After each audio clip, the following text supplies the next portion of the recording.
당시에도 유명한 책벌레였던 세종은 책을 모으고 읽는 데 관심이 있었을 뿐만 아니라 책을 편찬하는 데도 관심이 컸습니다.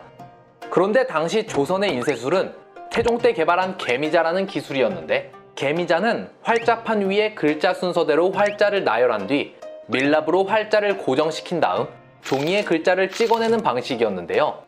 그런데 이렇게 활자를 밀랍으로 고정시키다 보니 몇 번 찍다 보면 활자가 움직여버려서 한 번에 많은 양을 찍어내지 못하는 단점이 있었습니다.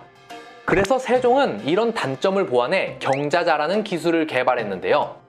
경자자는 활자판 위에 활자를 배열하고 활자 사이에 대나무나 종이를 끼워 넣어 활자를 고정시켰습니다. 그러나 이 경자자는 글자가 너무 가늘고 빽빽해서 보기 힘들고 활자를 고정하는 방식도 아직 불완전했기에 세종은 한 단계 더 발전시킨 활자를 개발하는데요.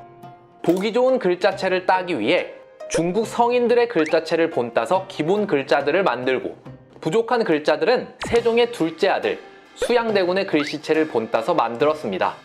당시 수양대군이 글씨를 잘 쓰기로 유명했거든요. 또한 활자를 만들 때 네모 모양으로 반듯하게 제작해서 이 활자를 넣었다 뺐다 하면서 조립식으로 판짜기를 할 수 있게 제작했기 때문에 한 번에 더 많은 양을 찍어낼 수 있게 됐죠. 이렇게 만들어진 금속 활자를 갑인자라고 부르는데, 갑인자는 경자자에 비해 10배나 빠르게 책을 찍어낼 수 있었답니다.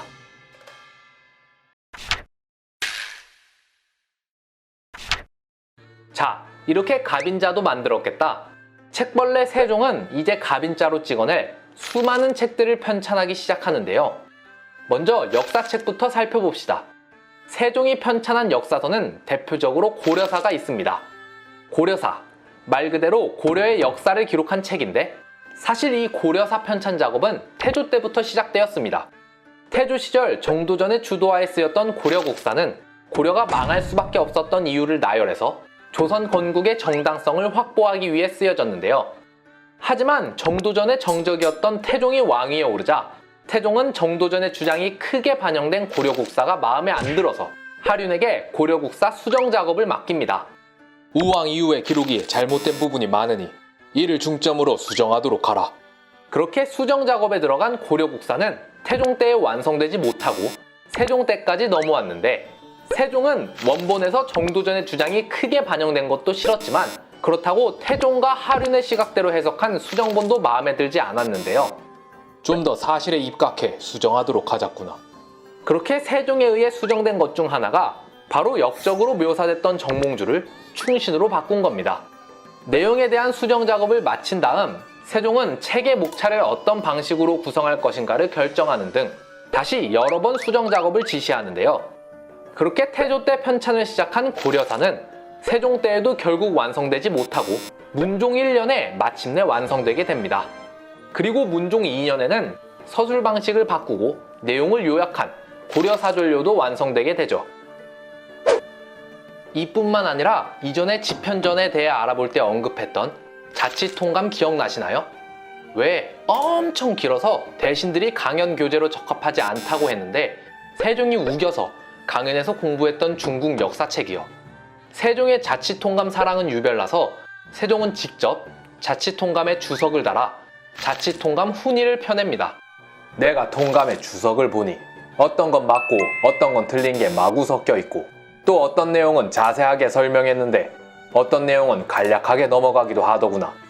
그래서 내 이것을 하나로 모아서 직접 주석을 달아 제대로 된 주석본을 만들려고 한다. 무릇 학문은 유교 경전을 근본으로 삼아 제일 먼저 공부해야 하지만 경전만 공부하고 역사는 소홀히 한다면 학문이 넓지 않을 것이다. 역사를 공부하기엔 자치통감만한 게 없기에 내가 여기에 직접 주석을 달아 자치통감 훈의를 편찬했으니 너희들은 이 통감 훈의를 공부하는데 열심을 다하도록 하라. 세종하면 백성을 사랑한 군주로 유명하죠. 이렇게 백성을 사랑한 세종은 백성에게 도움이 될 만한 책도 많이 편찬했는데요. 세종은 먼저 농업기술을 발전시키기 위해 농사직서를 편찬합니다. 고려시대까지만 해도 같은 땅에서 1, 2년 농사를 지으면 땅이 힘을 잃어서 이 땅의 힘을 회복하기 위해 1년 농사를 쉬는 휴한농법을 시행했는데, 고려 말에 경작지에 거름을 주는 시비법이 개발돼서 이 휴한농법이 사라지고 매년 농사를 짓는 상경농법이 도입됐습니다. 하지만 세종은 여기서 한 발 더 나아가 더 효율적인 농법이 있지 않을까 고민했는데요. 이런 세종의 고민 끝에 탄생한 책이 바로 농사직설입니다. 이전까지의 농법은 원나라에서 발간한 농사지표를 기반으로 하고 있었는데, 이 농사지표는 중국 화북지방에서 밭농사, 조농사를 중심으로 쓴 농법책이라 토양도 다르고 논농사를 위주로 하는 조선 실정엔 맞지 않았던 거죠. 그래서 세종은 정초에게 조선의 풍토에 맞는 농사법을 알아내 책으로 편찬하라고 지시했는데요. 정초는 농작물 수확량이 높은 경상도, 충청도, 전라도에 사람을 보내서 지역 농민들의 경험담을 참고해 농사직설을 편찬합니다. 농사직설에는 농사를 짓기 위한 환경은 어떤 곳이어야 하는지, 어떤 종자를 선택하고 저장해야 하는지, 논밭은 어떻게 가는지, 파종은 어떻게 하는지 등 농사에 필요한 모든 게 자세하게 기록되어 있습니다. 이외에도 세종은 조선의 지리지인 팔도지리지를 편찬하게 하고, 조선 땅에서 생산되는 약재에 대해 기록한 향약집성방과 조선의 약재와 중국 약재를 비교해 연구한 결과를 실은 향약 채취 원령을 편찬하게 했으며, 그 외에도 훈민정음, 용비어천가 등 여러 책들을 편찬했는데요. 이렇게 세종은 분야를 가리지 않고 수많은 책들을 편찬해 역사, 농업, 지리, 의학 등 여러 분야의 발전을 이룩해냅니다.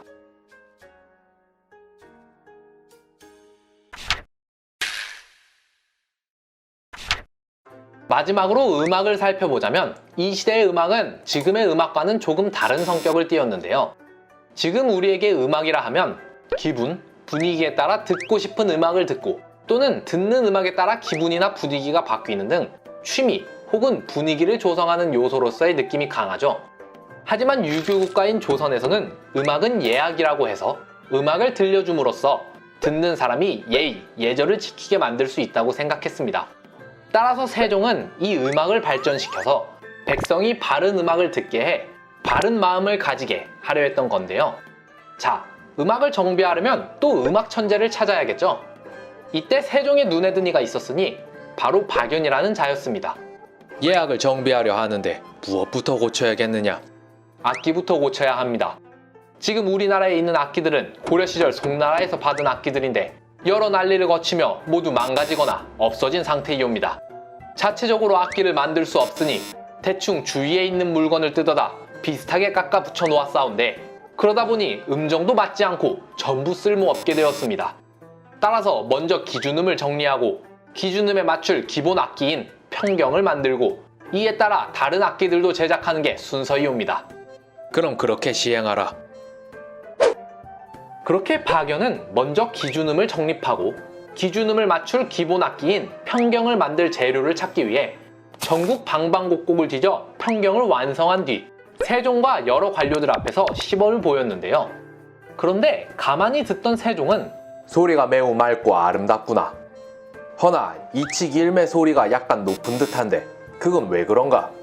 그러자 악기를 다시 살펴본 박연은 황공하옵니다.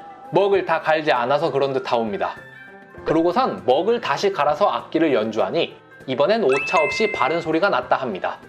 박연도 눈치채지 못한 걸 딱 한 번 듣고 알아채다니 역시 세종답죠. 이제 악기가 새로 만들어졌으니 다음은 무얼 할 텐가? 제사와 의례에 사용하는 아악을 정비해야 하옵니다. 역시 유학자답구나.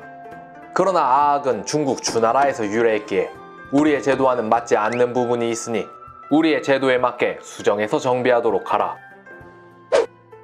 그런데 세종은 여기서 만족하지 않습니다.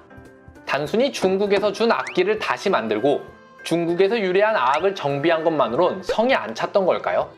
세종은 고려 시절부터 전해진 우리 음악, 향악도 재정비합니다. 이때 세종은 훈민정음으로 쓰인 최초의 책인 용비어천가에 음을 입혀서 여러 노래를 만드는데, 이 노래들이 대표적인 향악이에요.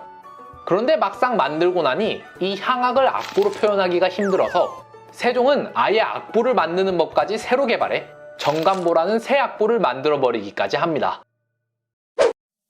한편 세종을 도와 조선의 음악을 크게 발전시킨 박연은 이후 어떻게 됐을까요? 박연은 누이가 죽자 장례를 치른다며 고향으로 내려갔다가 재산만 분배받고선 바로 다시 돌아와 대간들에게 탄핵받기도 했으며, 악공들을 이용해 돈벌이를 하다가 걸려서 욕먹기도 하는 등 사적으로는 여러 문제를 일으켰지만 그 능력이 출중했기에 70살이 넘도록 세종에게 중히 쓰임받았습니다.